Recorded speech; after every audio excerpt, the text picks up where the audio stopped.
Hi YouTube, this is Jonathan at the Piano Lesson. Welcome back.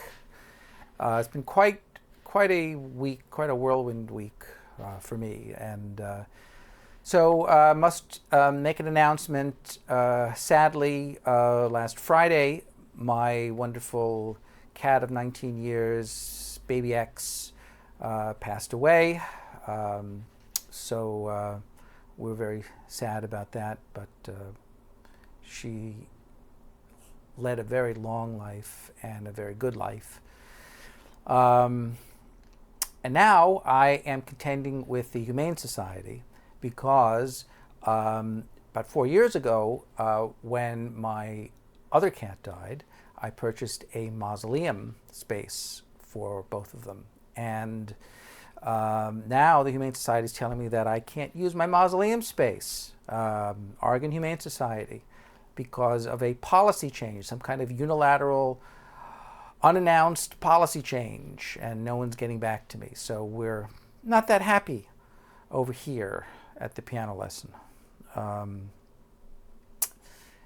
So that's that. I was also saddened to hear, this is going to be a bit gloomy today, guys, so you might not want to watch this, but it's, you know, I was saddened to find out after the fact that a friend of mine, Mark Westcott, who was a great pianist and a bronze medalist in the Van Cliburn competition back in the day, passed away in March. I did not know that. So that was sad. But what is not sad is that I was lucky enough to study with him for quite some time and know a lot of his tricks, which I will share with you. They're not really tricks. The difference between Mark and everyone else, Mark used to say that he doesn't teach pieces.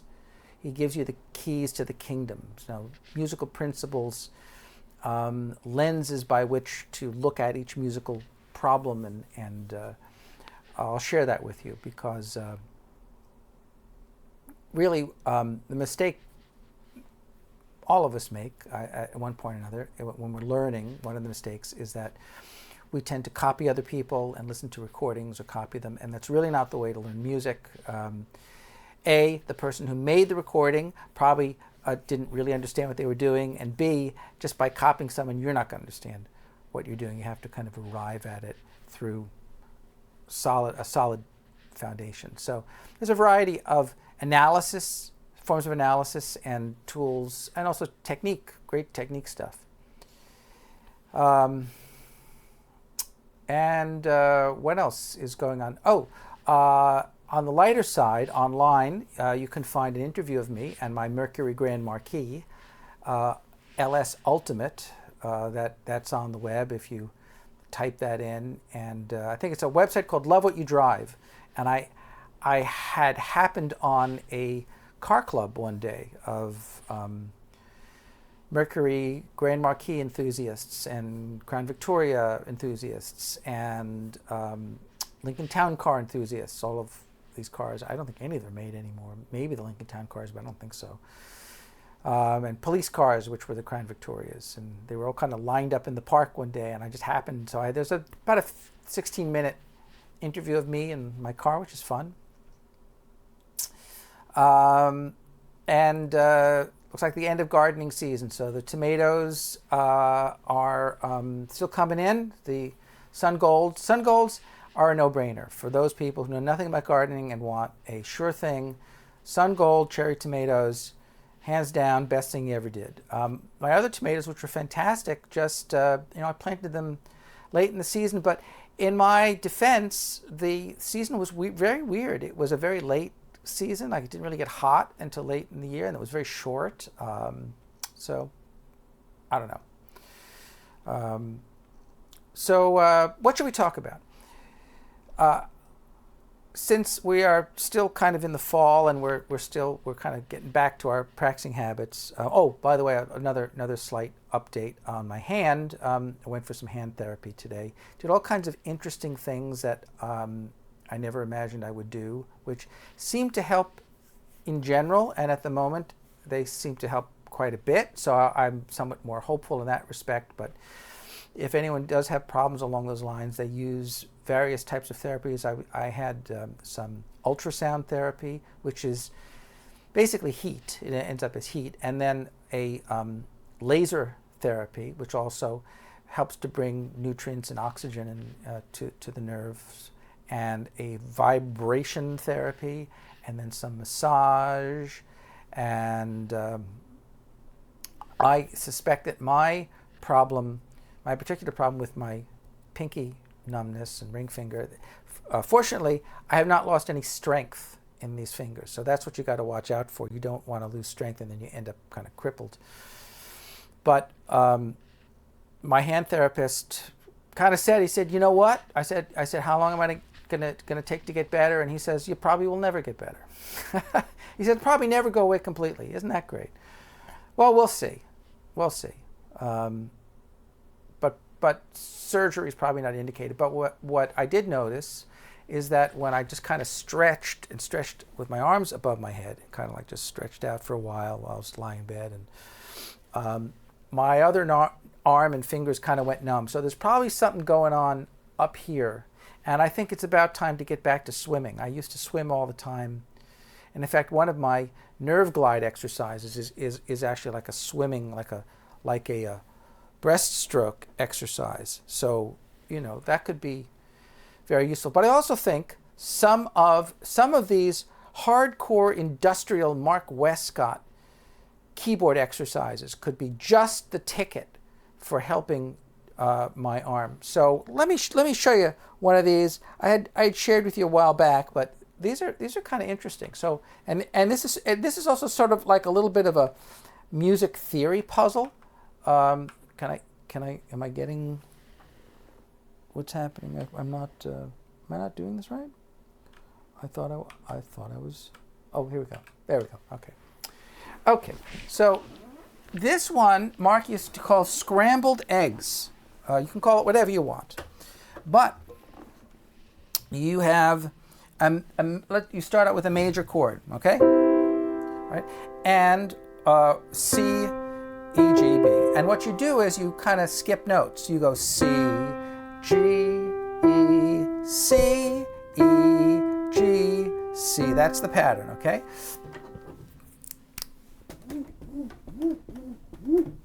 All right, so there's C, G, E, C. You sing these two, right? E, G, C. All right. So that's yeah. Da da dee da da da da. Right. That's a C major. That's your C major chord. And the fingering, traditional fingering, would be 1, 3, 2, 5, 2, 3, 1. It's kind of a traditional fingering. Now, once you do this, right? Then you change that to minor. So this goes to E flat now. C, G.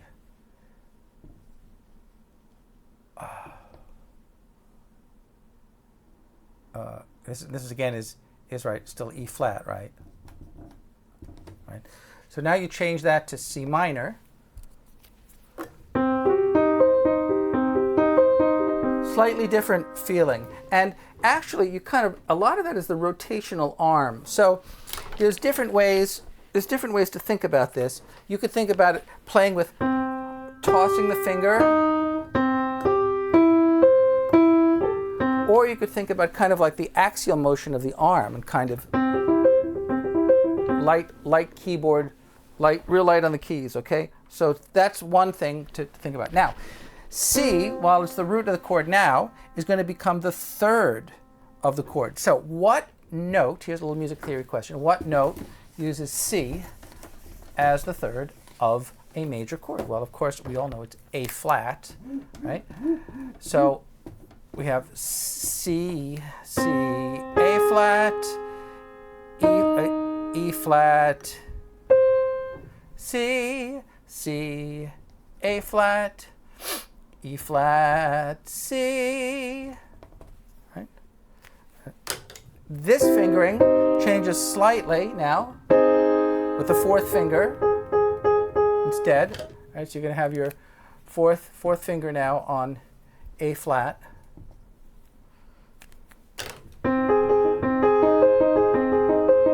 And you know, that's really great for building this bridge area and stretching that area. That was a big thing that, you know, Mark would talk about. There were several exercises that he showed me with dominant 7 chords. But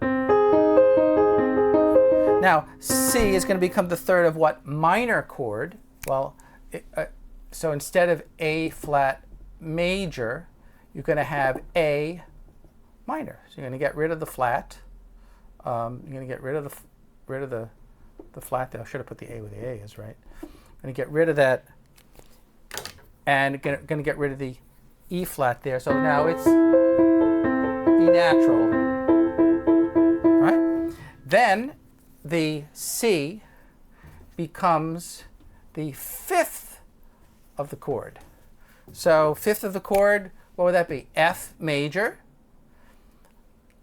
F, A, C, A, F, C, C, A, F, C. And maybe probably 2 4s better there. And then you change the major to minor. So now we go to A flat, A flat. So instead of this, it's this, third finger. So we're changing fingers. And then we have a suspension.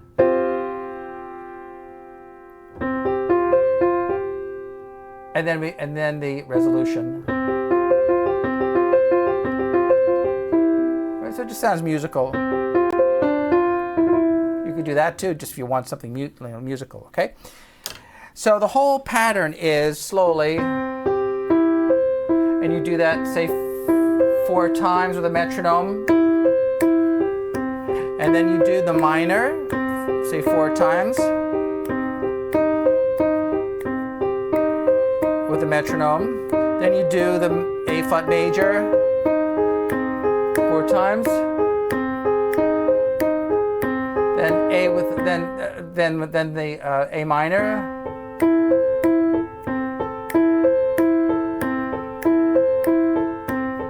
Then the F major.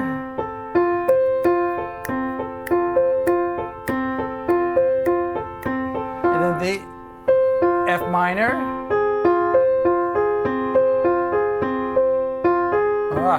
Sorry. And then the suspension.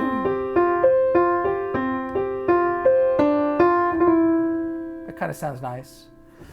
All right. So up to speed, it might sound, and I don't practice these, but you know, up to speed, it might be something like.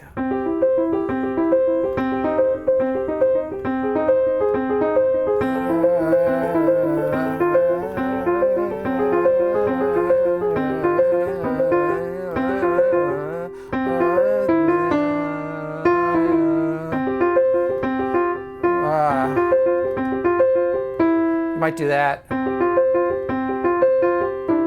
Okay. Right, so major, root, minor, major, minor, major, minor, suspension, resolution.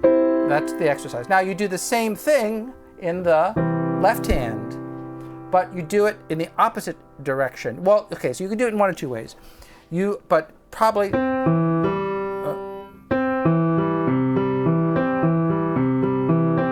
do it like that, okay? As opposed to,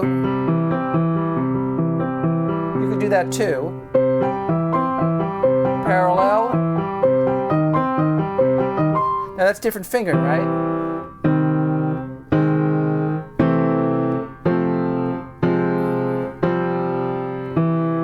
So,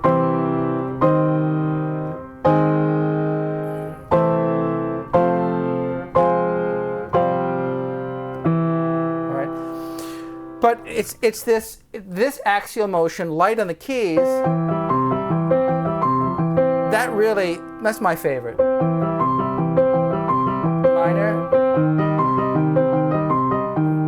A flat major, A minor, F major, F minor, suspension.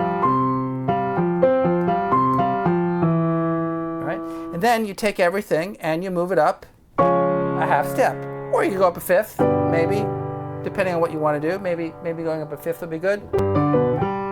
But yeah, fifth's not a bad idea. G major, G minor, E flat major, E minor, C major, C minor, suspension. I don't know how to end that.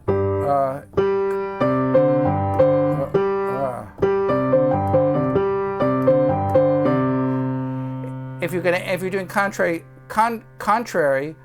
it still sounds better if you do something like that. But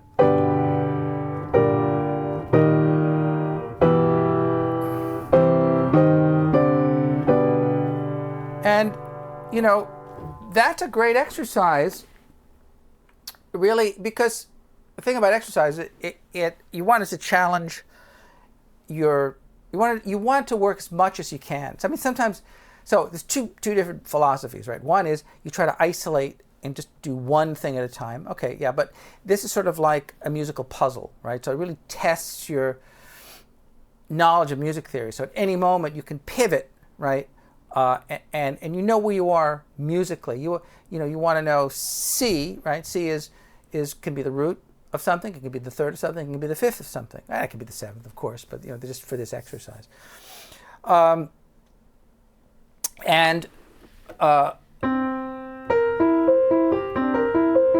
can do dominance with that.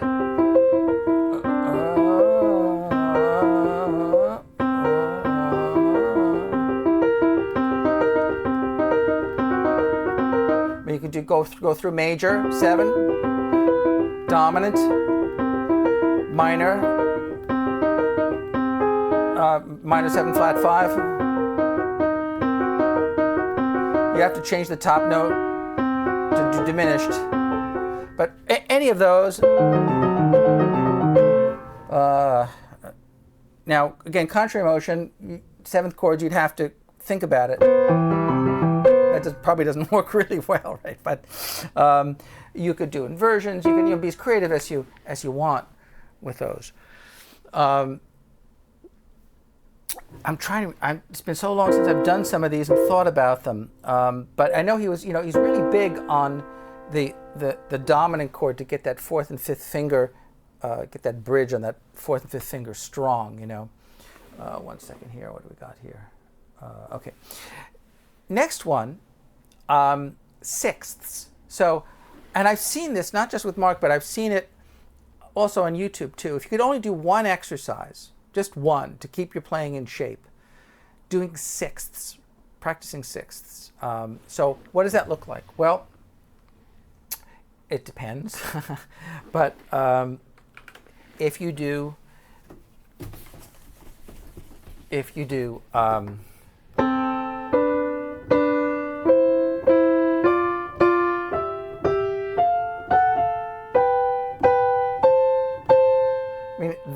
that exercise, replacing the fingers, that's a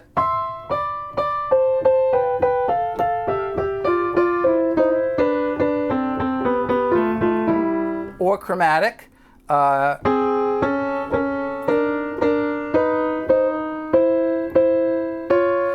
And likewise with the left.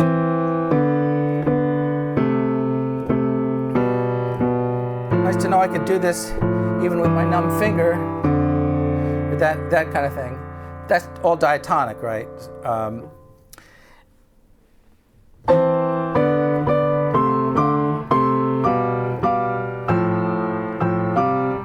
Doing all those, or sometimes what people will do is they will play scales in sixths.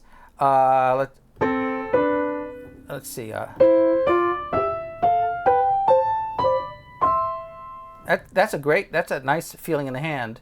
Now I started with, there's different ways to do it. I started with You can start with 2, 2, 3, 4, 5.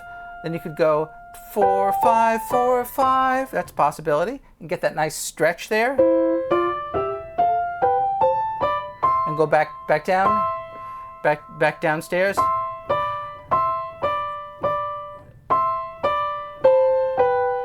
Crossing over.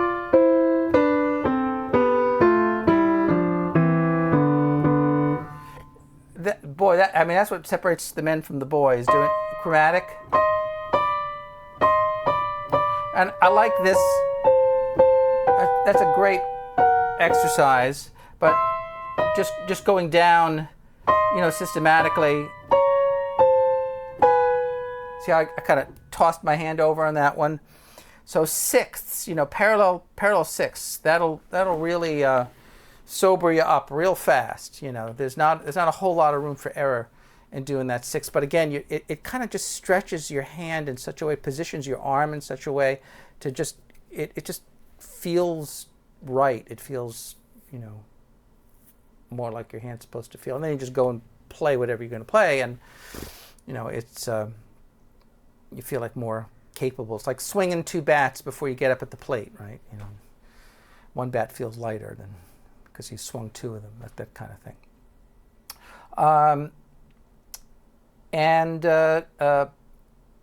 What else I was going to do?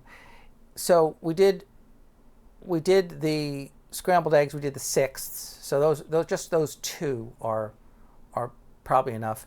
I hope you've been doing the tetrachord exercises I've been talking about too.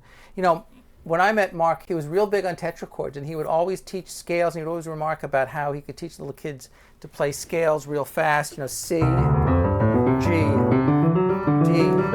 A, E, up and down. Right, so I'm playing the first tetrachord of one scale and the second one in the right hand, and I'm swapping out the notes. Right. That seems to be a lot more difficult for people than you would think. It's actually quite difficult. But you could also do one hand, one hand, one hand, one hand. Why would you want to do that? Because I said so. To learn to toss the arm weight around and play without the thumb. You don't have to use the thumb. And then remember doing the groups: major, minor, Phrygian, harmonic. Right, those are all bound by perfect fourths, and then the augmented and the diminished. Right. So.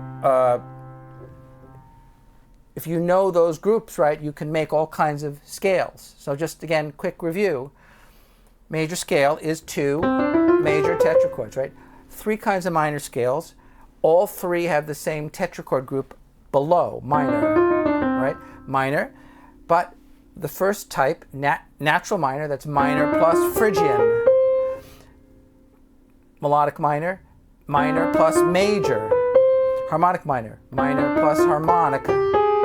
And remember, this tetrachord group here up top has 2 notes that are in common, the perfect fourth, the G and the C. The other notes internally are the ones that change. So really, if you compare the notes of those 3 major scales, right, it's just a few notes that are different.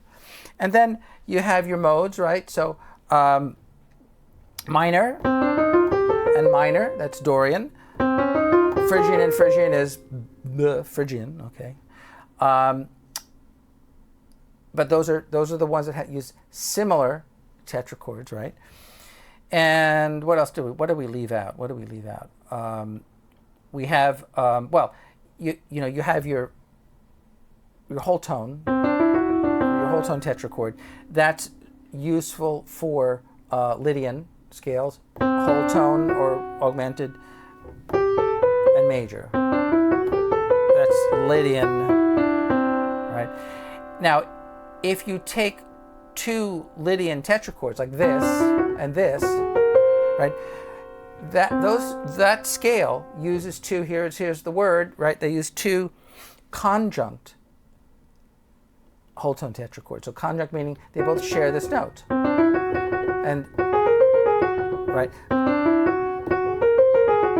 Right. So it's useful to think of tetrachord groups that are adjacent, that don't share notes, that are disjunct, and it's useful to think of groups as conjunct that do share notes.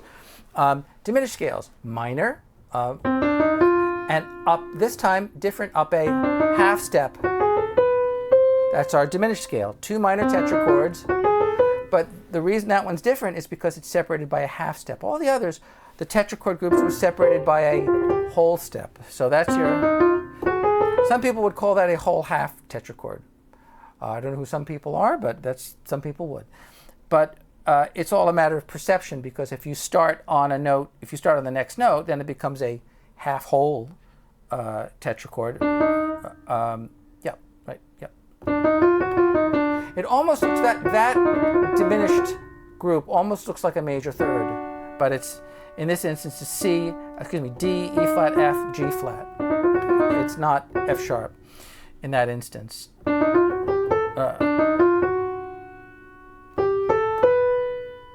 Is that wrong? Is that wrong? No, it is wrong. It's this. That's that.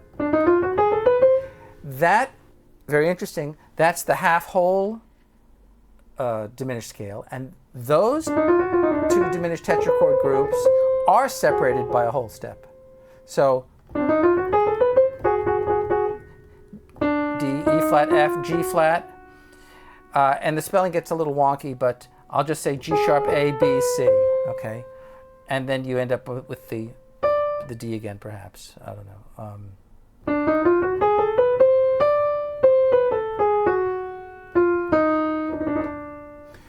So you could also do, again, being creative with exercises, right? You can do. You could take that kind of Alberti-based type pattern and apply it to.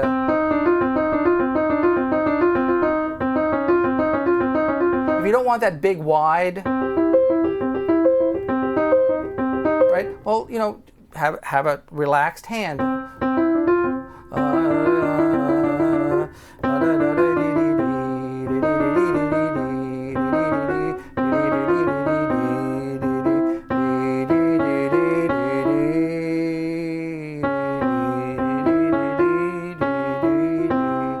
That's a nice pattern to do, and again, you could do it in parallel.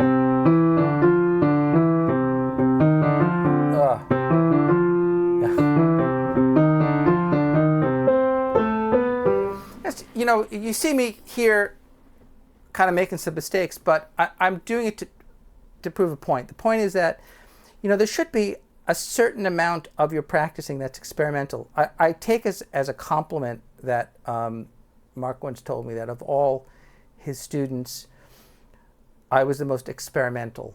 I'm going to take it as a compliment. It could have meant I was the crappiest too, but he didn't mean it that way. I know he did. And I probably was, because I was probably the only jazz guy that he really taught, or one of the very few, if any. But I have no problems. I have no problems making mistakes, throwing my hands on the piano, see what comes out. But I like, trying different scenarios. And he was very big on that. I didn't even talk about all the fingering rules, various fingering rules. Anyway, I got to run.